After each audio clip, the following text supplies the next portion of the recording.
జైనూర్లో ఉద్రిక్త పరిస్థితుల నేపథ్యంలో ఉమ్మడి ఆదిలాబాద్ జిల్లా వ్యాప్తంగా పోలీసులు హై అలర్ట్ కొనసాగుతోంది. ఏజెన్సీ మండలాల్లో పోలీస్ యంత్రాంగం కట్టుదిట్టమైన భద్రతను ఏర్పాటు చేసింది. జైనూర్ మండల కేంద్రాన్ని పోలీసులు అధీనంలోకి తీసుకున్నారు. 144 సెక్షన్ అమలు చేస్తున్నారు. సుమారు 1000 మంది ప్రత్యేక పోలీసులతో పటిష్ట బందోబస్తు నిర్వహిస్తున్నారు. జిల్లా కలెక్టర్తో పాటు పోలీసు ఉన్నతాధికారులు పరిస్థితిని సమీక్షిస్తున్నారు.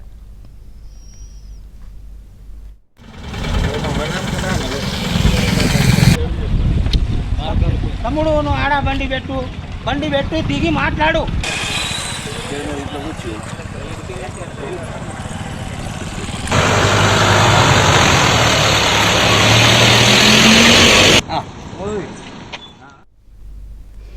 మరోవైపు కొత్త వ్యక్తులు ఎవరూ రాకుండా అడుగడుగునా పికెటింగ్ పాయింట్లను ఏర్పాటు చేసి తనిఖీలు చేపడుతున్నారు.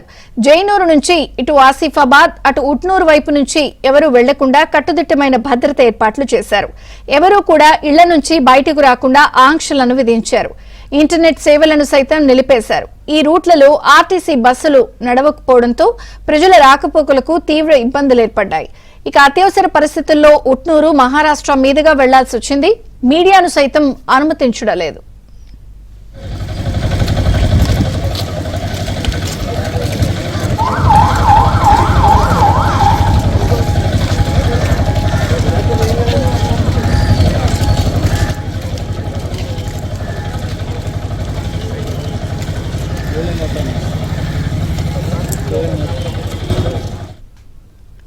మరోవైపు ఇవాళ ఉమ్మడి జిల్లాలోని ఏజెన్సీ మండలాల్లో 2 వర్గాలు పోటాపోటీగా బంద్ కు పిలుపునిచ్చాయి.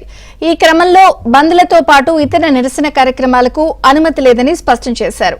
ఉట్నూరు, ఇంద్రవెల్లి, నార్నూరు, గాదిగూడ, ఇచ్చోడ, సిరికొండ, గుడిహత్నూరు మండలాల్లో 144 సెక్షన్ అమల్లో ఉందని ఎస్పీ ప్రకటించారు. సభలు, సమావేశాలకు, బంద్, నిరసన కార్యక్రమాలకు అనుమతి లేదని, చట్టాన్ని ఉల్లంఘిస్తే కఠిన చర్యలు తీసుకుంటామని హెచ్చరించారు. జిల్లా ఎస్పీ గౌసాలం గారి ఆదేశాల మేరకు ఎలాంటి అవాంఛనీయ సంఘటనలు జరగకుండా దాదాపు 200 మందితో జిల్లాలో ఉన్న 2 డిఎస్పీలు, 10 మంది సిఐలు, 15 మంది ఎస్ఐలు, ఒక 150 మెంబర్స్ వరకు పిఆర్టీ స్పెషల్ పార్టీస్ తోటి ఉట్నూరు పట్టణంలో ఫ్లాగ్ మార్చ్ నిర్వహించడం జరుగుతున్నది. ఈ ప్రజలకు చేసే విజ్ఞప్తి ఏంటంటే ఈ సోషల్ మీడియాలో వచ్చేటువంటి ఎలాంటి వదంతులకు రెస్పాండ్ కాకుండా సమయం పాటించాలని చెప్పేసి కోరుకుంటున్నాం. ఇదిలా ఉంటే ఆస్తుల ధ్వంసం, దగ్ధంపై పోలీసులు విచారణను వేగవంతం చేశారు. దర్యాప్తునకు ప్రత్యేక బృందాలను నియమించారు. సున్నితమైన ప్రాంతాల్లో పోలీసు కవాతు నిర్వహిస్తున్నాయి. ప్రజలు సహకరించాలని పోలీసులు విజ్ఞప్తి చేస్తున్నారు. అయితే ఈ అల్లర్లకు బీజేపీ, బీఆర్ఎస్ శ్రేణులే కారణమని కాంగ్రెస్ ఎమ్మెల్యే బొజ్జు ఆరోపించారు.